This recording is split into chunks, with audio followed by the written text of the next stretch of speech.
तो एक बार फिर से आप सभी का स्वागत। आपके साथ मैं हूं कीर्ति दीक्षित और मेरे साथ मेरे सहयोगी आसिफ शेख। तो भानु प्रतापपुर उपचुनाव से जुड़ा इस वक्त का सबसे बड़ा अपडेट आप तक पहुंचा दें। तीसरे राउंड की मतगणना पूरी हो चुकी है। कांग्रेस प्रत्याशी 4,596 वोटों से आगे चल रही है। कांग्रेस प्रत्याशी को 9,592 वोट मिले हैं। निर्दलीय प्रत्याशी अकबर राम को 4,996 वोट मिले हैं, जबकि बीजेपी प्रत्याशी की अगर बात की जाए तो 4,359 वोट मिले हैं। तो 3 राउंड की कुल वोटिंग हो चुकी है।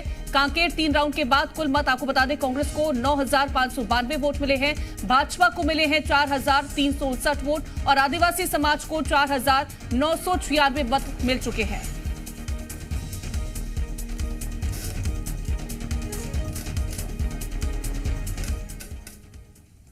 और रायपुर से इस वक्त एक बड़ी खबर है। खाद्य आपूर्ति मंत्री अमरजीत भगत ने बयान दिया। उपचुनाव में कांग्रेस की जीत का दावा उन्होंने किया। उन्होंने कहा भारी मतों से कांग्रेस की जीत हो रही है, सरकार की योजनाओं से जनता खुश है। अमरजीत भगत ने बीजेपी पर निशाना साधा। महंगाई की वजह से जनता खुश नहीं है, गुजरात की तस्वीर भी बदलेगी, ये अमरजीत भगत ने दावा किया। हालांकि मुश्किल लगता है। हिमाचल में भी कांग्रेस की जीत का दावा किया है। तो अमरजीत भगत को हर तरफ कांग्रेस की जीत दिखाई दे रही है। क्या कहा उन्होंने अपने बयान में, सुनिए जरा। जीतेगी, हम शुरू दिन से ही बोल रहे हैं कि पिछला रिकॉर्ड टूटेगा और भारी बहुमत से जीतेगी। उसके पीछे हमारा लॉजिक है कि एक तो हमारा आदिवासी नेता एक बड़ा चेहरा था और उनके चले जाने से लोगों का सहानुभूति उस परिवार के प्रति है, और दूसरा माननीय भूपेश बघेल जी के काम काज पर मुहर है। जिस प्रकार से अभी भेंट मुलाकात कार्यक्रम में हम साथ में जा रहे हैं, तो लोगों का चेहरा देखने से अंदाजा लगता है कि योजना कितना सफल है। तो एक खास पैनल हमारे साथ बना हुआ है, उनसे चर्चा करेंगे। अमित चिमनानी जी हमारे साथ हैं, नेता हैं बीजेपी से, विनयशील नेता हैं कांग्रेस से, और संजीव गुप्ता जी वरिष्ठ पत्रकार हैं, आपके पास आएंगे। लेकिन उससे पहले सत्यप्रकाश का रुख कर लेते हैं, अपडेट लेते हैं सत्यप्रकाश से। क्या वहां पर अभी ताजा हालात? नोटा को अभी तक जो देखिए, बड़ा अपडेट यह है कि चौथे राउंड की गिनती पूरी हो चुकी है और चौथे राउंड की गिनती के बाद कांग्रेस की प्रत्याशी सावित्री मंडावी 6,693 वोट, मतलब करीब 6700 वोटों से आगे हैं। और दूसरे नंबर पे हैं जो अकबर राम को राम है, वो तीसरे नंबर पे ब्रह्मानंद नेताम चल रहे हैं। तो 6700 वोटों से करीब करीब आगे सावित्री मंडावी है। 13,000 से अधिक वोट उनको मिल चुके हैं अब तक। तो बढ़त लगातार सावित्री मंडावी की बढ़ती जा रही है। गौतम हमारे साथ है। गौतम, पूरे आंकड़े क्या है? देखिए, कांग्रेस को अभी तक 13,324 मत मिले हैं, भाजपा को 5,684 मत मिले हैं और अकबर राम कुर्राम को 6,631 वोट मिले। इसका मतलब कांग्रेस के लिए चौथे राउंड में खुशी की बात है और भाजपा के लिए बहुत दुखदायी स्थिति है। वहीं आदिवासी समाज के जो प्रत्याशी हैं अकबर राम, वो फाइट में है, यानी कांग्रेस और सर्व आदिवासी समाज अकबर राम कुर्राम के बीच में फाइट हो रही है, ना कि बीजेपी के साथ। तो देखिए, पिछले 3 राउंड में, मतलब कुल 4 राउंड की गिनती अब तक हो चुकी है। पहला जो राउंड था उसमें दूसरे नंबर पे ब्रह्मानंद नेताम थे, लेकिन उसके बाद के जो 3 राउंड हुए हैं उसमें लगातार तीसरे नंबर पे भाजपा प्रत्याशी ब्रह्मानंद नेताम चल रहे हैं, दूसरे नंबर पे अकबर राम को राम है और पहले नंबर पे लगातार जो है वो सावित्री मंडावी बनी हुई है। तो कांग्रेस के लिए तो फिलहाल खुशखबरी वाली बात जरूरी है कि लगातार लीड बढ़ती जा रही है कांग्रेस की। सत्या, ये जो शुरू के 4 राउंड है, जाहिर है ये तो दुर्कोंदल से ही होंगे। चारामा के राउंड कब शुरू होंगे और अभी दुर्कोंदल में कितने राउंड बाकी हैं? बिल्कुल, देखिए, दुर्कोंदल के मुझे लग रहा है कि कम से कम 2 राउंड तो बाकी होंगे, क्योंकि 19 राउंड की गिनती है, तो उस हिसाब से 2 राउंड बाकी है, ये मैं कह सकता हूं। इसके बाद फिर भानु प्रतापपुर क्षेत्र और उसके बाद फिर चारामा क्षेत्र। मतलब कि मुझे लगता है कि कांग्रेस के लीड अभी बढ़ेगी और ये लीड करीब करीब मुझे लगता है 10-12 राउंड की गिनती तक तो मुझे लगता है कि लगातार बढ़ेगी। उसके बाद हो सकता है कम हो, ज्यादा हो, लेकिन जिस तरह से लीड बढ़ती जा रही है, क्या चारामा जो भाजपा के ज्यादा वोट बैंक वाला क्षेत्र कहा जाता है, वहां क्या इस लीड को पाट पाएगी भाजपा, ये देखने वाली बात होगी, क्योंकि फिलहाल तो ये मुश्किल दिख रहा है। ठीक, 3 सहयोगी हमारे साथ लगातार बने हुए हैं। हमारे 3 मेहमान हैं। बीजेपी की तरफ से अमित चिमनानी जी, कांग्रेस की तरफ से विनयशील जी और वरिष्ठ पत्रकार संजीव गुप्ता जी हमारे साथ हैं। चर्चा की शुरुआत मैं कर रहा हूं अमित जी से। पहले तो आप सभी का बहुत स्वागत है। अमित जी, इस वक्त आपसे बेहतर कोई नहीं हो सकता था इस फिलहाल समीक्षा करने के लिए। आप तो मीडिया सेल को अभी इस वक्त प्रतिनिधित्व कर रहे हैं, लीड कर रहे हैं। चिमनानी साहब, क्या से क्या हो गया ये, या अभी जल्दी थोड़ा सा? नहीं, मुझे लगता है कि जो नतीजे आ रहे हैं उस पर अभी किसी परिणाम को बता देना थोड़ी जल्दबाजी जरूर है। और मुझे लगता है कि चारमा में, जिसमें 104 बूथ हैं और भानु प्रतापपुर में 92 बूथ हैं, और 70 से 75 हजार मतदाता चारमा में और भानु प्रतापपुर में 63 से 68 हजार मतदाता हैं, उसकी 70% वोटिंग हुई है। तो एक बहुत बड़ा जो मतदाता का वर्ग है उनकी गिनती अभी होना बाकी है। और ये हम नहीं, सभी लोग कह रहे हैं कि भारतीय जनता पार्टी कहाँ मजबूत है, दुर्ग कोंदल में कैसे कांग्रेस को बढ़त मिल सकती थी, इसका आकलन हम आप सभी लोग पिछले कुछ दिनों से कर रहे हैं। तो हम अभी भी विश्वास में हैं। और मुद्दों की जब हम बात करें तो आदिवासी समाज के लिए कांग्रेस ने क्या किया वो टीवी चैनल पर बैठ करके ये बताते हुए नजर आएंगे, लेकिन चुनाव के दौरान इन्होंने बात नहीं की। इनके कांग्रेस के नेता जा ही नहीं पाए। अगर गए तो कवासी लखमा जी गए और उनके मुर्दाबाद के नारे लगे और जनता उनसे बहस करती हुई दिखाई दी। तो चिमनानी साहब, ये 7,000 वोटों की लीड कहां से आई? दिन था चुनाव प्रचार का। देखिए, इसकी भी समीक्षा होगी आसिफ जी, इसकी भी समीक्षा होगी और उसके लिए भी हम आप बैठेंगे, बाकी बुद्धिजीवी वर्ग भी बैठेगा कि ये वोट कहां से आ रहे हैं, कैसे आ रहे हैं। सभी कुछ अभी कह देंगे तो आगे भी बहुत कुछ कहना बाकी है। जब सभा थी, चुनाव प्रचार का आखिरी दिन था, तब मुख्यमंत्री जी की सभा में अनिला भेड़िया जी जो एक दिग्गज मंत्री हैं, उनकी सभा में कुर्सियां खाली थी। अरे, कांग्रेस के नेता प्रचार में नहीं गए, अगर 1-2 सभा कर रहे हैं तो कुर्सियां खाली हैं और वोट अभी जो आ रहे हैं उसमें कांग्रेस आगे दिख रही है। कुर्सियां खाली हो और उसके बाद भी नतीजे इस तरह के निकल करके सामने आए तो कहीं ना कहीं बड़ी संतुष्टि कांग्रेस को जरूर मिल जाती है। विनयशील जी क्या कहेंगे, जिस तरह से अमित चिमनानी जी कह रहे हैं कि सीटें तो खाली थी आपकी? मैं पिछली वाली बात को पूरा कर लूं, उसके बाद आपके सवाल को जोड़ लेता हूं कि आरक्षण पे जो फैसला आया उसमें आदिवासियों तक ये ठीक से मैसेज गया कि पूर्ववर्ती सरकार ने डेटा नहीं रखे, जिसकी वजह से आरक्षण रोका गया। और हाईकोर्ट ने अपने फैसले में ये कहा कि तत्कालीन सरकार ने दस्तावेज नहीं दिए, इसलिए आज हम इसको रोक रहे हैं। अब आपने जो पूछा कि हम क्या कहते हैं, हम जो कह रहे हैं वो तो ये वोट बता रहा है। और चाहे आप समीक्षा अभी कर लीजिए, चाहे शाम को कर लीजिए, अगर किसी एक, मान लीजिए कह रहे हैं कि मंत्री के समय कुर्सी कहीं इनको खाली दिखी होगी, आपको इनकी स्थिति नहीं पता है और इनकी स्थिति मैं अब बोल के बताऊं तो मुझे लगता है ठीक नहीं होगा, क्योंकि हम लोग जीत को भी विनम्रता से स्वीकार करते हैं। कैसे चलेगा? हम बताएंगे नहीं, हमको पता नहीं, आप बताएंगे नहीं, पिछले बार खैरागढ़ में मैं बता रहा हूं ना, पिछली बार खैरागढ़ में रमन सिंह ने कहा कि ये 2023 का सेमीफाइनल है, हमने उसको स्वीकार किया।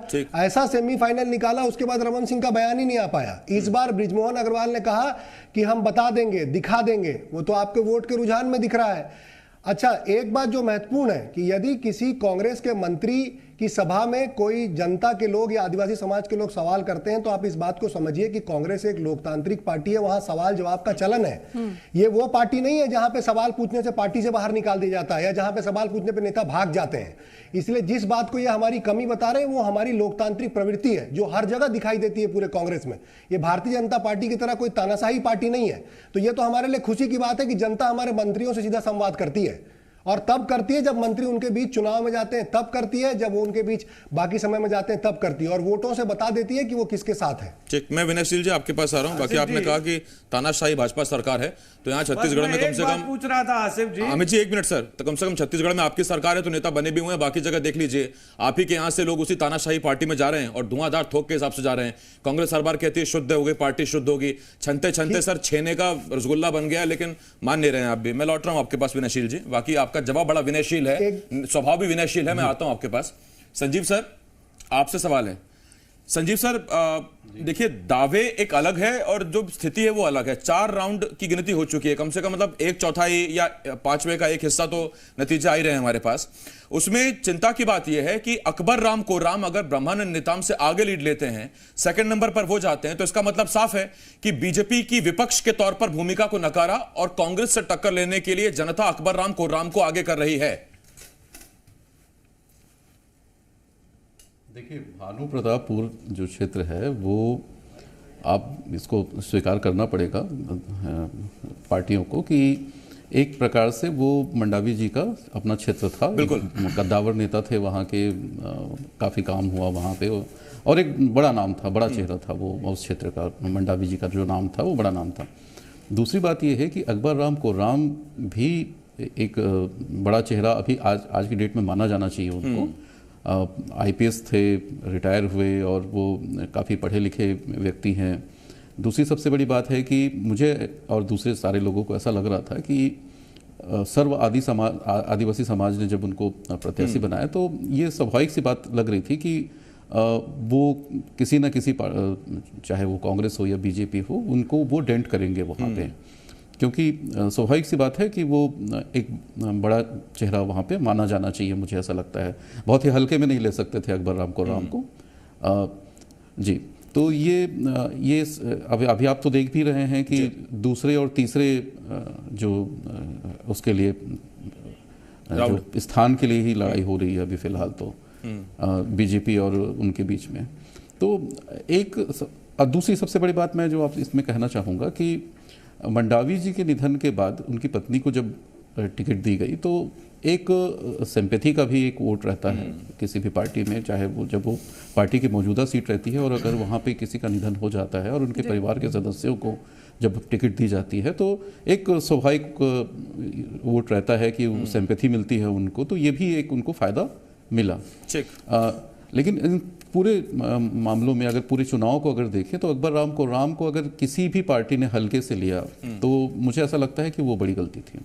ठीक सर, मैं आपके पास आ रहा हूं, लेकिन आम आदमी पार्टी के लिए कल का दिन बहुत अच्छा था। दिल्ली के MCD में 134 सीटें ले गई, लेकिन छत्तीसगढ़ में आम आदमी पार्टी ने चुनाव लड़ने से मना कर दिया था। कोमल हुपेंडी जो प्रदेश अध्यक्ष भी हैं, भानु प्रतापपुर से ही आते हैं, पिछली बार भी चुनाव लड़े थे, 9-10 हजार वोट के आसपास लाए भी थे। लेकिन आम आदमी पार्टी का फिलहाल गुजरात में क्या सीन चल रहा है वो भी आपको बताते हैं, क्योंकि चर्चा ये बड़ा कैनवास है, सिर्फ भानु प्रतापपुर नहीं बल्कि हमारी नजर हिमाचल गुजरात पर भी है। फिलहाल आम आदमी पार्टी गुजरात में 6 सीटों पर हमको आगे दिखाई दे रही है और हिमाचल में मामला बहुत फंसा हुआ। आम आदमी पार्टी का तो खाता खुला नहीं अभी तक एक भी रुझान उनके पक्ष में नहीं। हाँ, BJP कांग्रेस में टफ फाइट है। चिमनानी साहब कम से कम वहां को लेकर गुजरात और हिमाचल को लेकर कह सकते हैं, लेकिन हिमाचल में भी क्या कहेंगे, भी नेक टू नेक फाइट है। अब जरा अकबर राम कोर्राम पर जब बात चली है, सत्या के पास चलते हैं। भानु प्रतापपुर में मोर्चा लगातार संभाले हुए हैं। एक बड़ी दिलचस्प एक सवाल उठता है कि ये नाम कैसा है, अकबर राम कोर्राम, जिसमें अकबर भी है, राम भी है, कोर्राम भी है। इसके पीछे की कहानी यह है कि खुद कोर्राम ने बताया था कि नाना उनको अकबर बीरबल की कहानियां सुनाया करते थे और नाना इतने प्रभावित थे कि मुगल बादशाह अकबर के नाम पर अकबर रख दिया, प्रभु राम के नाम से राम जुड़ गया और कोर्राम उनका सरनेम यानी कि उनकी जाति। और अकबर राम कोर्राम कहते हैं कि मैं सबके लिए हूं और सब मेरे लिए हैं।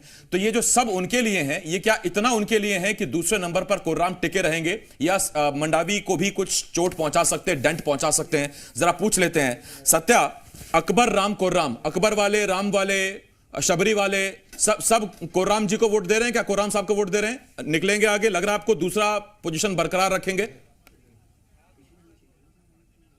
देखिए, आखिरी वक्त तक दूसरा पोजीशन बरकरार रखे ये मुझे नहीं लगता है, लेकिन हाँ ये जरूर है कि जिस तरह से मुकाबले को उन्होंने दिलचस्प बनाया है या जिस तरह से लड़ाई में तो अभी वही दिख रहे हैं, इससे साफ तौर पे नजर आ रहा है कि भले उनका कोई बड़ा राजनीतिक वजूद नहीं हो, लेकिन समाज स्तर पे लोग उन्हें चाहते हैं। या जिस तरह से सर्व आदिवासी समाज ने उन्हें सपोर्ट किया, उससे भी उनकी सियासी ताकत कहीं ना कहीं बन भी गई है और बढ़ भी गई है। क्योंकि जिस तरह से अब तक रुझान सामने निकल के आए हैं और पिछले 3 राउंड, मतलब कुल 4 राउंड में से पिछले अगर हम 3 राउंड की बात करें तो उन तीनों राउंड में जिस तरह से लगातार वो 1500 से अधिक वोट पाते हुए दिखाई दे रहे हैं। दूसरे राउंड में भी करीब 1600 के आसपास वोट था, तीसरे राउंड में भी करीब 1600 के आसपास वोट था, चौथे राउंड में भी करीब 1600 के आसपास वोट था। तो एक जो लगातार जो आंकड़े हैं वो आंकड़े जो दिख रहे हैं कि हाँ एक क्षेत्र विशेष में उनको उतने वोट पड़े हैं और कमोबेश इस तरह का अनुमान भी लगाया जा रहा था। हालांकि ये जरूर अनुमान लगाया जा रहा था कि दूर कोंदल जो क्षेत्र होगा वहां पे हो सकता है कि अकबर राम को वोट ज्यादा हो। से आपने कहा कि बहुत बड़ा नाम नहीं था, लेकिन जिसको जनता का प्यार मिले वही जनता का प्रतिनिधि बन जाता है, जनप्रतिनिधि बन जाता है। खबरों में बने रहने के लिए आप हमारे फेसबुक, ट्विटर और इंस्टाग्राम पेज को फॉलो कर सकते हैं। लेटेस्ट अपडेट के लिए आप हमारे यूट्यूब चैनल को सब्सक्राइब भी कर सकते हैं और हाँ, बेल आइकन पर क्लिक करना ना भूलें।